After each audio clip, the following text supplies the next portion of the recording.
Hey guys, welcome back to Jessen Reads Romance. I'm Jessen. This is Ollie. He's creeping in the background again. I know that some of you said that you wish that he would make more of an appearance, but he does not like looking at the camera. Look, he's like, go away. He just wants to be in here and listen to the book talk. He doesn't actually want to participate at all. And today we're talking about arcs that are releasing at the end of August and the beginning of September. I needed to finish these arcs. One of them is actually coming out tomorrow by the time this video comes out, and it's just the push that I needed to hurry up and go read books. I don't know what it is, but if I have arcs on NetGalley, even if it's a book I highly anticipate, I always wait until the last minute to read. One, because I like putting out reviews around the release day. If it's a favorable review, I like to do it on release day or the day after release day. And if it's an unfavorable review, I will wait because I don't want to rain on the author's release day, release week parade. I want them to enjoy it, and I don't want my negative review on Goodreads or on my quick reviews. If authors do go look at those on Instagram, I don't want that to be a downer. I do have a little experience with authors feeling badly about their negative reviews, especially during release week whenever you're supposed to be riding this high, because of my co-host for the podcast, Juliette, and she's also my aunt, so she always tells me things and she gets really upset when she has negative reviews. She doesn't hold it personally against the person who doesn't like her book, but it's just you're hoping that people will like your books. That's a whole nother type of video though. I might do a review on reviews because there's a lot of etiquette things that mostly reviewers on Goodreads tend to not follow, or Instagram. If people are reviewing strictly on Instagram, tend to not follow. So let me know if you want to see a video. Do's and don'ts basically. I'm thinking about doing that. The first book I'm reviewing comes out on the 25th, which is tomorrow, and it's Here to Stay by Adriana Herrera. Adriana Herrera she's really big in the community of own voices authors. I don't think I've read any books by her that didn't include a Latinx character, mostly Dominican. She is Dominican. And she usually features at least one character who is Dominican and other Latinx characters. And she really likes to inject a lot of the culture in it, and I love the way this comes out in all of her books. So Here to Stay is an office romance.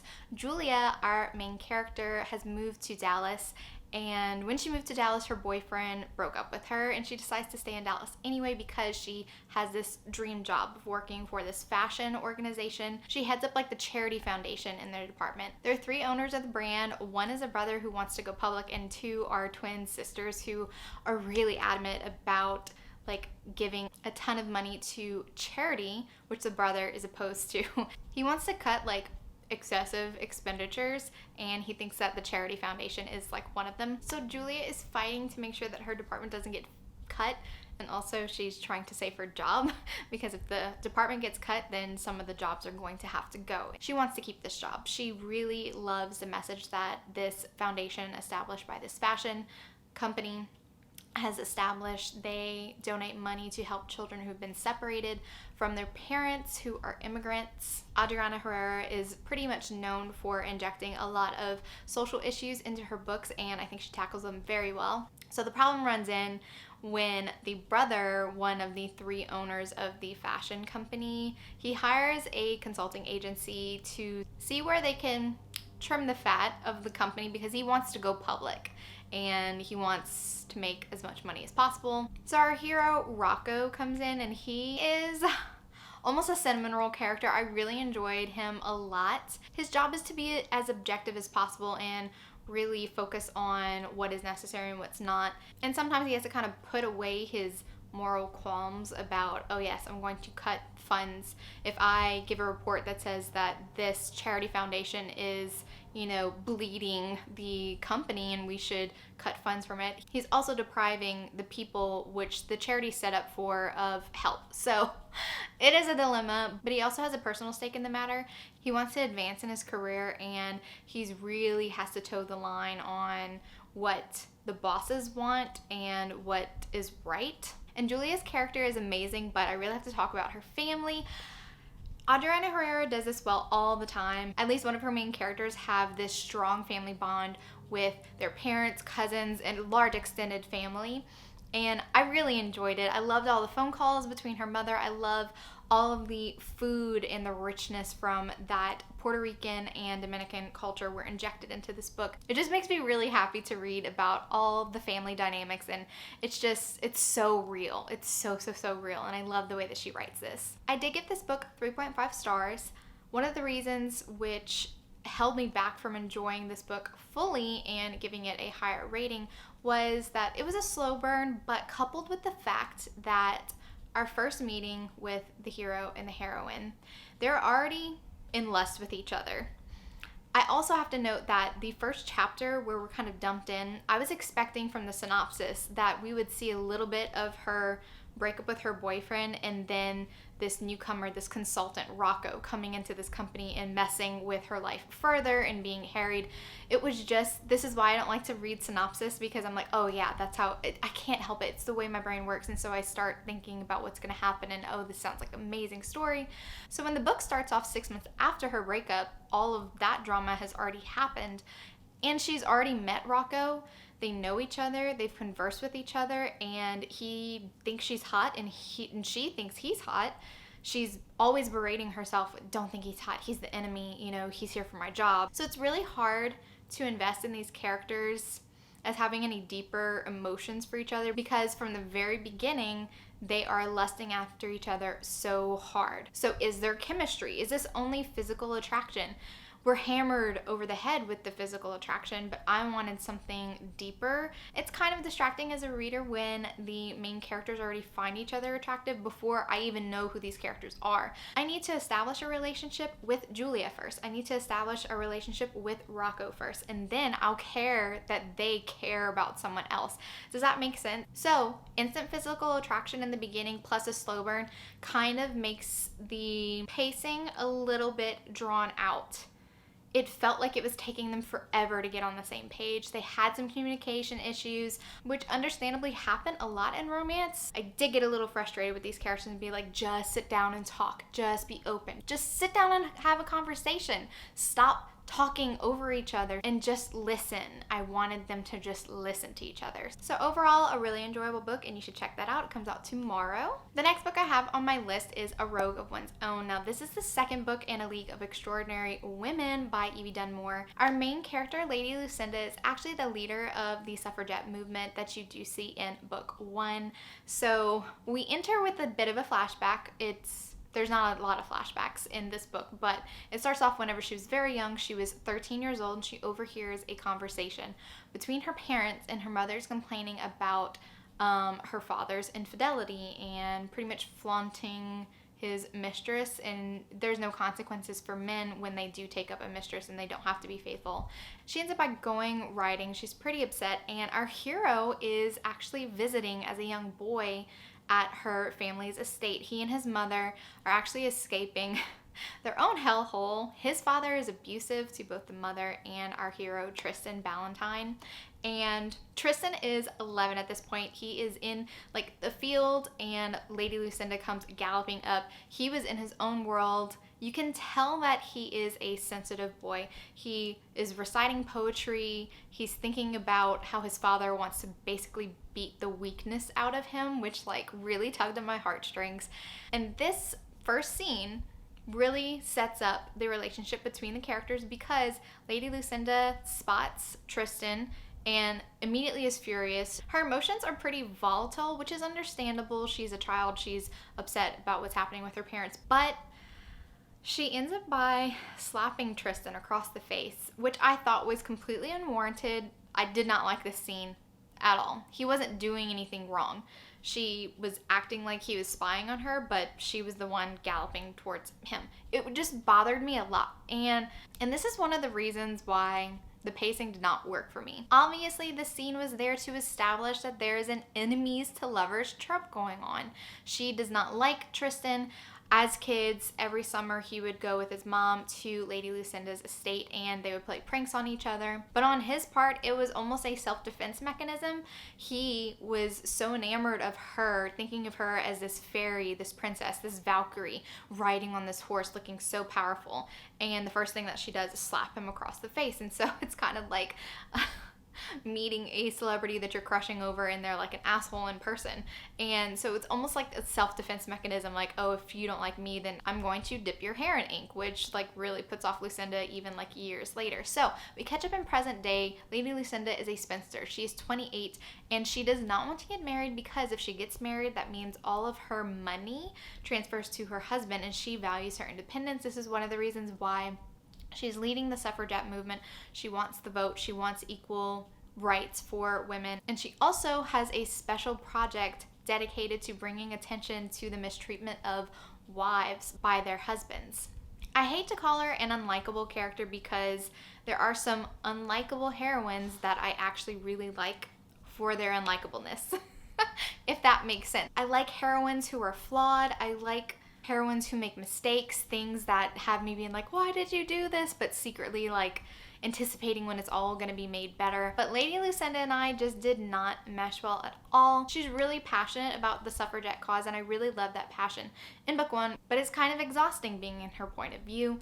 She almost enjoys nothing. She feels like she cannot enjoy anything that is feminine at all because it's going to contradict what she stands for women's rights. She does not want constricting fashion. She does not want women's place to only be decorative. So she feels like she has to push away everything associated with femininity. And there's one scene where she actually says some hurtful things to one of her friends because her friend is happy in a relationship. And it really just like made me really upset for her because she was depriving herself of things because she just thinks that they will negate her validity as a leader of this movement. And it made me really sad because she thinks that she doesn't have a choice between fighting for women's rights and also being happy in a relationship. She does not see those as meshing, coinciding at all, so she just gives up that completely. Where the pacing issue really gets me is for the first 60% of the book, I didn't even believe that Lady Lucinda wanted a relationship at all. She had no interest in a relationship. She never thought about, oh, wouldn't it be nice if I could have someone to share this with? Or sometimes I think about having a husband, but then I think about how all my money would go to him. You never get the sense that she actually yearns for a relationship, which is valid. If she doesn't want to ever have a relationship, then that's completely fine. But this is a romance. I want her to want a relationship because by definition of being a romance, she's going to have to end up with the hero. The first half of the book is completely dedicated to the suffragette movement and basically all the steps that she's going to take to further the cause and bring attention to the cause. And there's really no buildup in chemistry between Tristan and Lucy. Even though that they're interacting in such an antagonistic way. Most of the time, it's on part of Lady Lucinda because, of course, Tristan is actually in love with her the whole time. He's never not liked Lady Lucinda, but she does not like him at all. She hates him for no reason, for childhood pranks, and she's the one that kind of started the antagonism. So it was very frustrating. But then we get past the 60% mark, and I really enjoyed the way that their relationship started to grow at a certain point. Once we get past around 60% of the book, more than half, we finally get the chemistry between them. And I felt like it was too little too late at this point. I enjoyed the chemistry that they had, but I was like, why was this not injected earlier? I didn't like that format. I wanted more chemistry earlier. I was almost contemplating DNFs, but I don't DNF arcs. I always have to finish them. I'm glad I did because I did like it, but I could have enjoyed it more. I do have to say that there's a point of conflict toward the end of this book, and I was really, really happy with how it was resolved, how it was handled, and the characters' reactions to it all. It could have been bad. It could have been a train wreck. And I was just so relieved with how Evie Dunmore decides to wrap it all up, and I really like that. So I struggle with rating this book. I'd probably rate it a 3.5 stars. If the book didn't feel so unbalanced, where the relationship had to be put off for so long, I would have given it more of a 4.5 stars. But it was very hard to connect with Lady Lucinda. I really love the hero. He was complex. There were some things about Tristan's character that I really wish we got to explore more, but I'll talk about that in my full review. I don't want to spoil anything for you guys, beyond what I already talked about. A Rogue on One's Own is coming out on September 1st, and the heroine of the third book is kind of teased at the end of this one, so I'm pretty excited to see what type of story is going to be told for the third one. I am enjoying this series as a whole. Then the next arc that I had, technically I've read more than once, multiple times throughout the stages of development, because the author of the next book is none other than Juliette Cross, who is my aunt, who is my co-host for the podcast Smart Women Read Romance. So I was along for the journey throughout the entire writing process. I've read early drafts, late drafts, but this was the first time that I read the full, complete, and final book. It was so exciting. Don't Hex and Drive is the second book in the Stay a Spell series. I love this series so much, and it's probably because I feel very involved with the process of writing this series. I mean, obviously I am a little bit biased. I personally know this author. I'm related to her, so. Don't Hex and Drive is the second book in the Stay a Spell series. The Stay a Spell series is a paranormal urban fantasy book set in New Orleans. We are from Louisiana. We're from South Louisiana, a little bit west of New Orleans. So this is very familiar. We were a little bit disappointed that we couldn't do a book photo shoot in New Orleans because of the COVID restrictions. We just kind of wanted to repeat that fun process that we did during Wolf Gone Wild. Unfortunately, we couldn't do it, but maybe next year when the third book is going to come out, we'll be able to bring this one along and have a delayed photo shoot for that one. It's just really a fun little outing for us to go because she does inject some very real places in New Orleans into her book. Unlike Wolf Gone Wild, which was a romance between a werewolf and a witch, this one is between a vampire, a Bollywood vampire, and a witch. This series does follow a family of powerful witches in New Orleans, the Savoy sisters. Each sister is going to have their own book. This is the second book in the series, and the heroine is Isadora.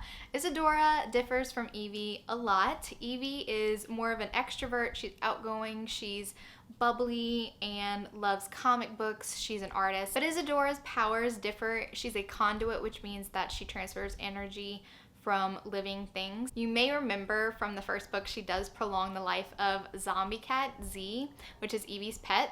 Sorry if you can hear some noise outside. I'm really trying to hurry up and record this video because a hurricane is coming to Louisiana. There's actually two in the Gulf of Mexico, Marco and something with an L. Laura, I can't keep track. Anyway, so we're all preparing for that just in case. You never know what you're going to get with hurricanes. I mean, we fled whenever there's just regular heavy rainfalls. Anyway, you don't care about that. So Isadora is a very shy, introverted witch, and our hero, Devraj, is an outgoing, very sensual, confident in himself vampire. Devraj is actually a sort of special ops vampire. He was mentioned in book one. He was the vampire that Reuben, the Lord of Vampires in New Orleans, sent to get the grimoire from the Carpathian Mountains, I believe. And so Devraj is now in New Orleans. His first meeting with Isadora is hilarious. He actually accidentally hits her with his car. He knocks her off her bike, and she's more worried about her precious flowers than she is for herself. So Devraj is a vampire who's lived a pretty long life, and he's kind of jaded. He's always looking for a new thing to spark that kind of joy of life, of living life in him. And Isadora just so happens to do that for him. I really enjoy the banter between these two because he does enjoy making her a little bit uncomfortable. She's not good in social situations. She's a little bit socially awkward, and he kind of enjoys teasing her because it's obvious that she thinks that he's an attractive person, but she's like, I don't want any part of your limelight and your lifestyle. He's a Bollywood star, so he's obviously used to that kind of attention, and she's like, I run away from that type of attention. I love the dynamic. It's very different from Evie and Mateo and Alpha from the first book. I really loved Isadora as a character. She's a lot like me. I am an introvert. I'm a little bit socially awkward. I'd rather be, you know, alone or with a very small group of people than I would with like a large group of people. I have friends who can make conversation with absolutely anybody, and I don't understand that because I can't do that. So I'm a little bit like Isadora. Juliette also took a little trait of mine. I am a notorious list maker, and so is Isadora, so I thought that was pretty funny to see myself in Isadora. But I mean, where's my Bollywood vampire? I would love it. Also, a little side note, Devraj was inspired by the real-life Bollywood actor Ranveer Singh.